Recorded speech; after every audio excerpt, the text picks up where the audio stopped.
Hello, everyone. Welcome to this special conversation with the NYC EDC. This is the New York City Economic Development Corporation. Let me say hello. Hi, folks. My name is Sreenivasan. I'm the new Chief Digital Officer of New York City, and I'm using these Facebook Live interviews to talk to my new colleagues. And today you're in for a special treat because you're going to hear about ways in which we're making New York City's business stronger. So let me say hello to my special guest. This is Mark Anthony Thomas. Hi, Mark. Hi, how's it going? Mark is the new SVP of Partnerships for the NYC EDC. So let's start with that and say, what is the NYC EDC? So EDC, New York Special, where we take all of our public assets and they're consolidated in one large corporation with capital construction and all of our industry development. We work with a number of partners who actually help us do economic development and who actually help us drive the city's economy. And more recently, with the reorganization of our industry development piece, the EDC created a new role as the Senior Vice President, and I was hired to serve in that role to oversee all of our relationships with our external partners. Well, that's great. Well, we'd like everyone who's watching to tell us where they're watching from so that we can have a nice conversation. And please ask your questions about this kind of work that we're doing in the city. So you're new. I'm only in the job for about 5-6 weeks, and you're about the same. Yeah, just 6 weeks. Yeah, so you were working in LA, another great city. Yeah. And tell us what brought you back to New York. Well, so I spent most of my adulthood in New York City. I took a break to go to business school and then went to Los Angeles for a few years. But as I was finishing my time there, I actually worked for their mayor and led an initiative specifically on operational innovation within the city. As that time was ending, I actually wanted to return back to New York, where I felt like was my adulthood home, and help make its economy stronger and greater and spend a foreseeable future in the city. And we're lucky to get you here, so that's terrific. So what have you learned in your first 6 weeks?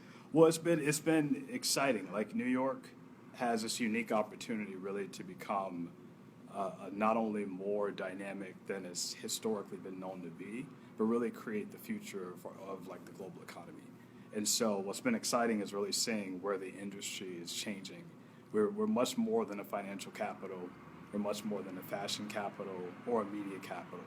And when you actually look at the innovation economy, you see a lot of depth, a lot of activity, and a lot of energy across all these different sectors. And so that's really what I spent my first few weeks trying to understand where the city is, where we're headed, and then how my work can shape that. And when we say partnerships, give me an example of some of the things you're already doing or going to do. When you actually look at our actual output, so we have a number of incubators, we have a number of major initiatives, from investment funds to our own venture funds to programs that help the pipeline of talent in the city. Pretty much every single one of those has some academic institution or nonprofit or bank or financial institution or a corporation that's working hand in hand with us to make that happen. How do we then manage that across an organization of 500 people, an organization that has a lot of different pockets? As I mentioned, we do asset management, we do construction, we do a lot of stuff. That means there are a lot of intersecting points with every person we touch externally in the organization. That's great. So we have Francis watching from upstate New York. Okay. It says Bronx couple, so we're glad that you still have this New York connection, but even though you're in upstate New York, but that's great. And folks, please share this video so your friends can join us and watch this with us. Let me just, I've had some of your materials here, so let's see.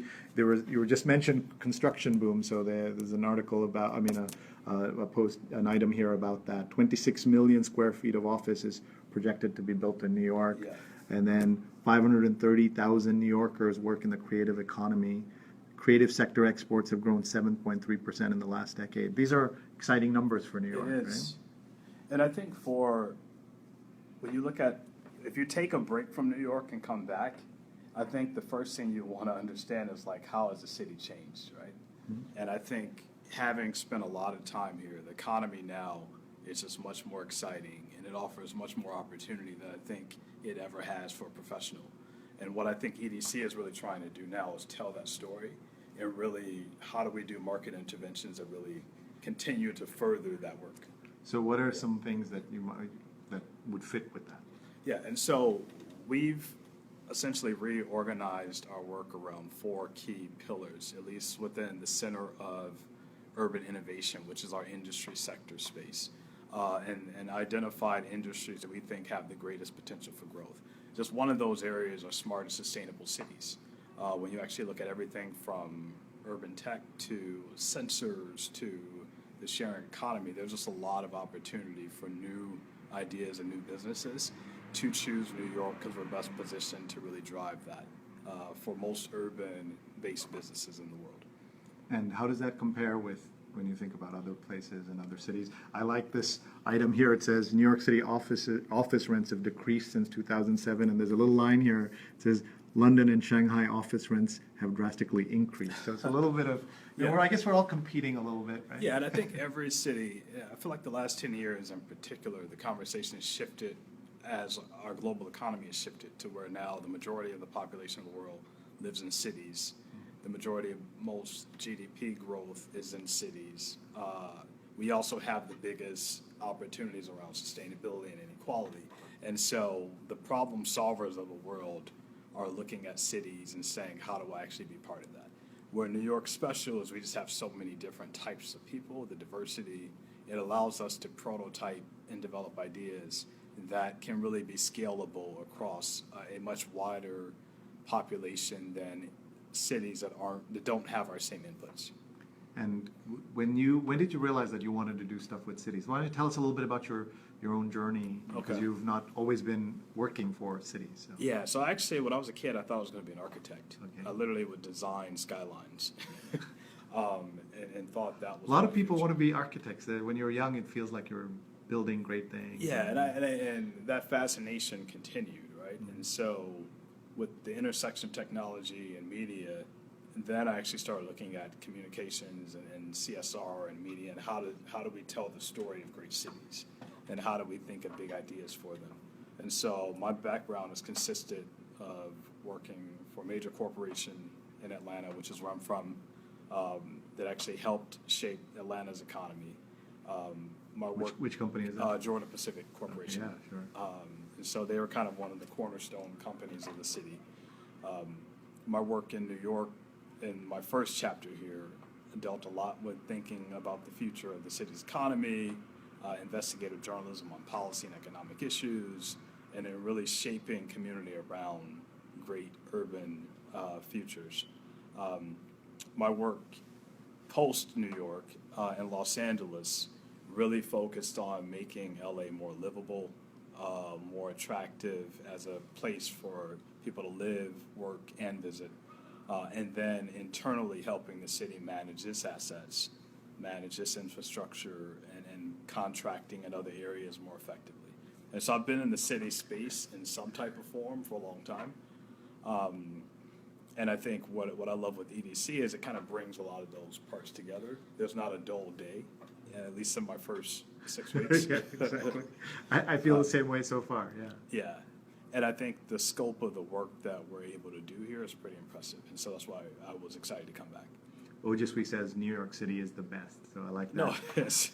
But I'm sure at least some of your friends or people in your circles were like, you're leaving LA? Who leaves LA? Yeah, and LA, what I love about Los Angeles, it has so much great potential, and it's actually heading in that direction. And I think over the next decade, all cities are going to look at Los Angeles, and it's going to be a competitive place for us all to make sure that we're on par with the infrastructure they're putting in place. But I think I just had historical roots in New York. Mm-hmm. I definitely have been tied to its neighborhoods, its people, its schools, and its institutions. And so that historical connection really had been pulling on me personally. Right. And so I really wanted to be back and help shape my future here. And you certainly did something unusual. You didn't have a car in LA. No, and so one of the things that I wanted to push was actually getting to know the city for its urban future, right? Right. And so the best way to do that is actually be a passenger in the back seat of a rideshare and most of my time as a pedestrian and on transit. Yeah. One of the things you notice is that it's not as much of a walking city. It's more of a walking city than it used to be, but Yeah. certainly in downtown. But the car is absolutely Yeah, critical. the car is still king. But I think the challenge, and this is what I worked on my first year there, was they do have a lot of density in a lot of areas, and the infrastructure that the city built and how it operates was not best positioned to be responsive to that density. And so I think the perception would change as people understand and get to know the neighborhoods that actually do embrace pedestrian activity. And that being coupled with like their Vision Zero plan, their mobility plan, other things will really position the city well off. And it's nice to hear that they're doing interesting things there. In terms of New York, what are some things that have surprised you, some things that have changed, some things that have not changed since in the time you were away? Well, definitely the construction boom. I mean, you see cranes up pretty much in every part of the city. And so that's exciting because I don't recall that much activity. To some extent, the diversity of the types of businesses that are interested in being here, that's surprising. Because when I first moved here, there were silos in the city's economy, at least in how it was perceived. There's also this renewed excitement about New York, which is very different than before. It was exciting before because it was a big city and that's where you went. It is definitely now exciting because people see great opportunity in a way that I think people haven't seen in a long time. Yeah. And so I think that creates a different level of energy. And in terms of, did you find it in terms of rents and all that, where you decide to live? What is it like in terms of comparing LA and New York? Yeah, LA is actually more expensive than I think the perception of it is. And so the rents are actually pretty comparable, which is surprising. Now, you definitely get more space, you get more sunlight. That's for other reasons, right? But I think what you do get here in New York, for a more economical cost, you get a neighborhood that is guaranteed to be more safer. The school system here is more effective and to some extent more accountable. Right. And so there are a lot of areas that I think New York and LA are comparable, but the city has an edge. So what else should people know about the EDC's work versus how the rest of the city works? Because I'm new to all of this, so I'd love to hear your take on that. Yeah, I would encourage people, because EDC does so much that I think if you visit our websites or our social media networks, you actually have to follow the areas that are of interest to you. And so if you're interested in life sciences. Yeah, I'm just looking here. You've got all these different materials. So here's life science. Sure, so talk through some of these we things. do a lot of stuff around life sciences.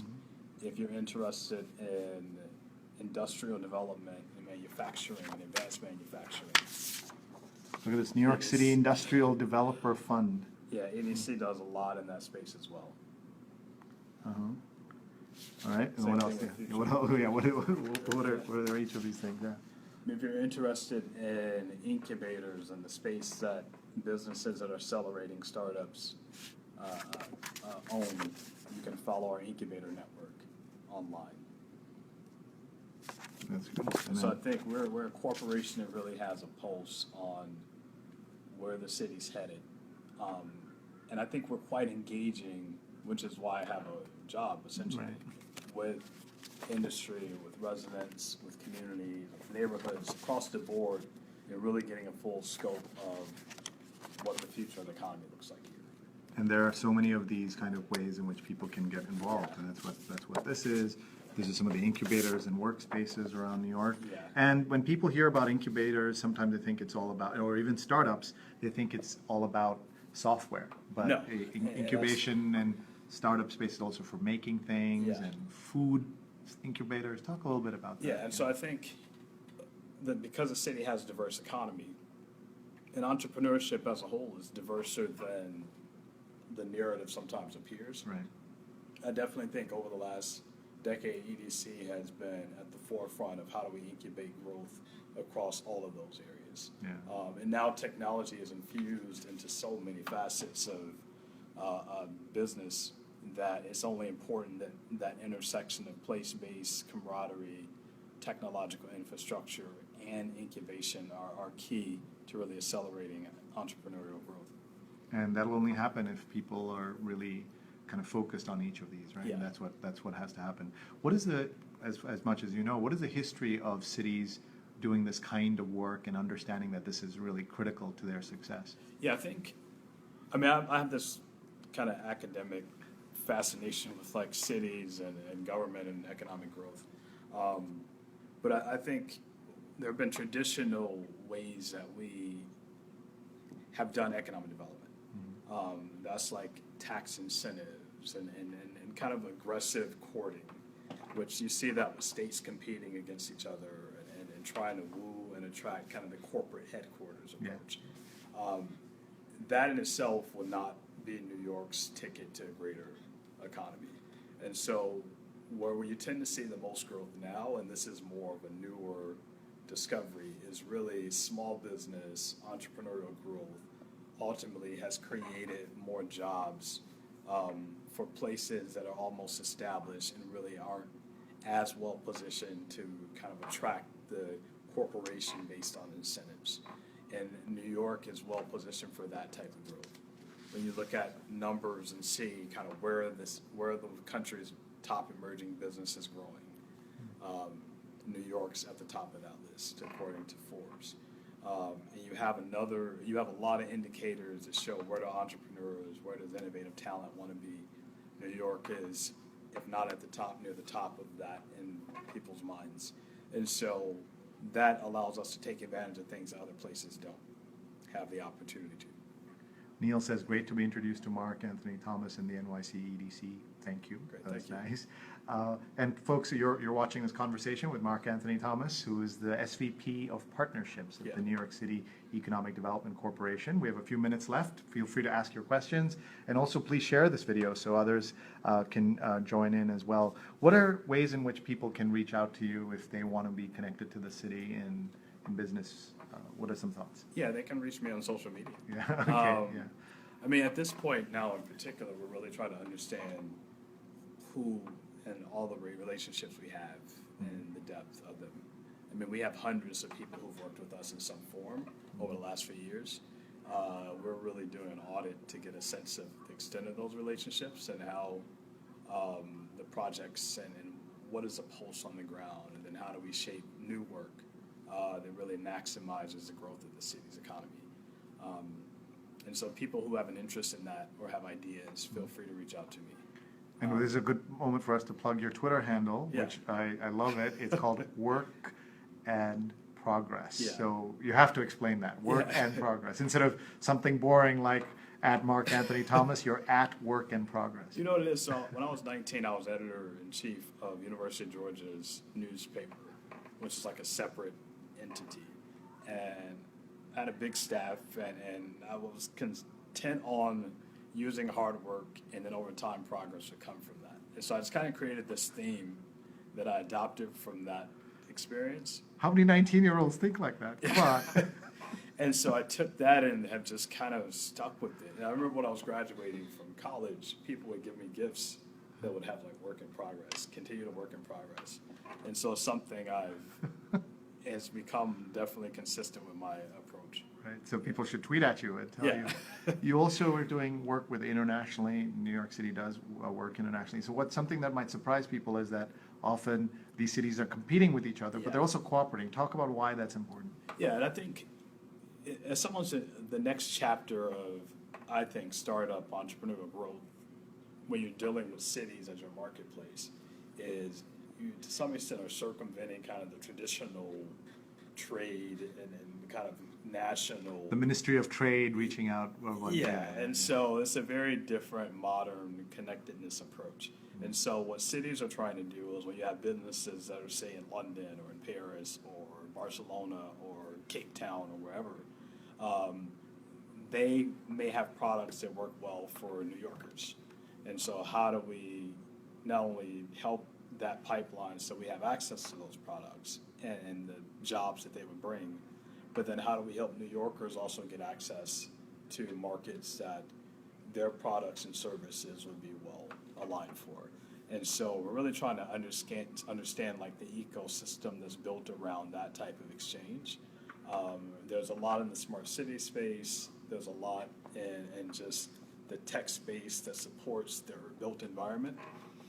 And ultimately, whatever relationships we create will really help grow companies that are based here and then bring new ideas and new jobs to New York as well.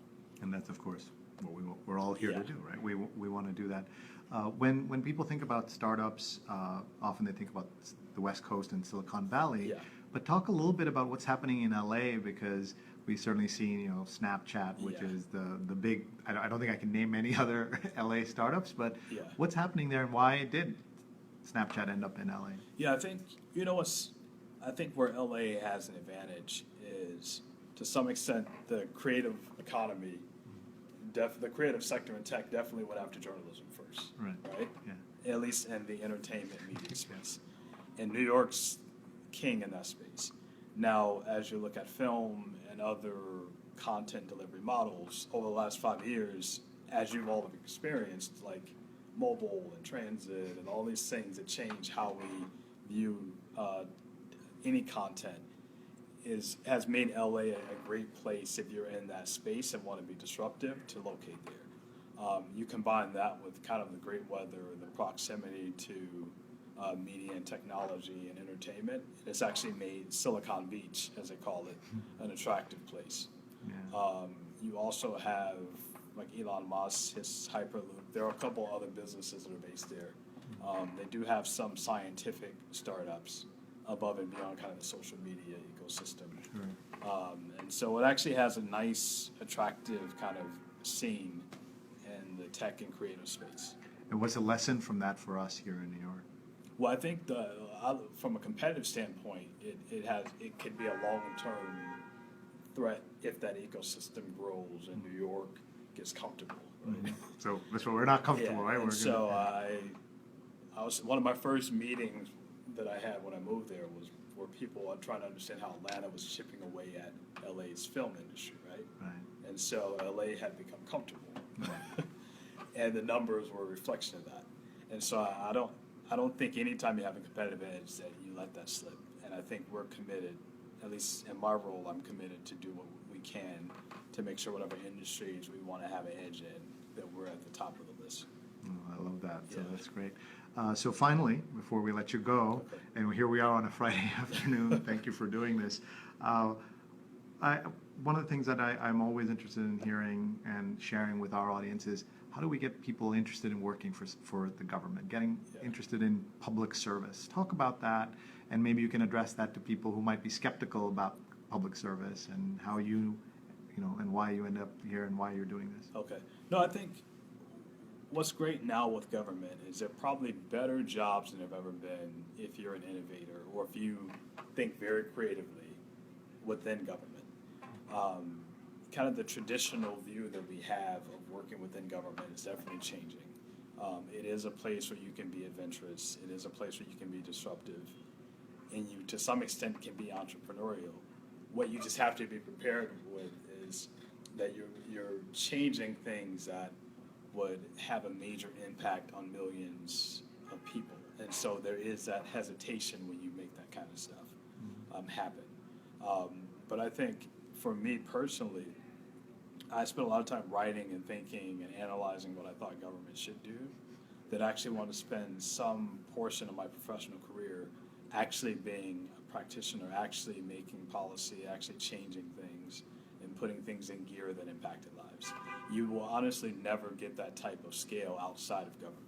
And so it is a valuable opportunity when you have the chance to do it. With all that's happening in the news, with the elections and everything else, we're not talking about politics, but what is the roles of cities going to be like? And I think our mayor has been very clear about the importance of cities. How do you reflect on that? Yeah, I actually think cities have never been more prepared for the incoming administration. And I think when you look at 10 years ago, we weren't as forceful, we weren't as thoughtful at our own competitiveness outside of kind of the state and federal structure. That has definitely changed. And so cities are promoting their own brands, they're building their own international relationships. They've essentially hired talent now that is comparable with kind of federal government talent. And so I think no matter where the federal government changes course that's different than what we may think, we're probably more organized and more connected and more networked and more prepared to really defend on our own. Oh, that's a great note on which to end Yeah. this. Our guest has been Mark Anthony Thomas, who's the new SVP of Partnerships at the NYC EDC, and his Twitter handle is at Work and Progress. So check him out and be in touch with him. I'm just going to flip a little together here, and here we are on a Friday. It's already dark in LA. It would have been still bright at 5 p.m. But thank you so much for doing this. And I'm Sreenivasan, the new Chief Digital Officer. I'm at Sree on Twitter. Please post your comments below. We're going to do a lot more of these. I've done maybe 4 or 5. That means I have 300,000 more to go if we have to meet all our colleagues in the government. Thanks so much, Mark. Cool. Really Thanks. appreciate it. And we'll let you hit the finish button right there. All right. So.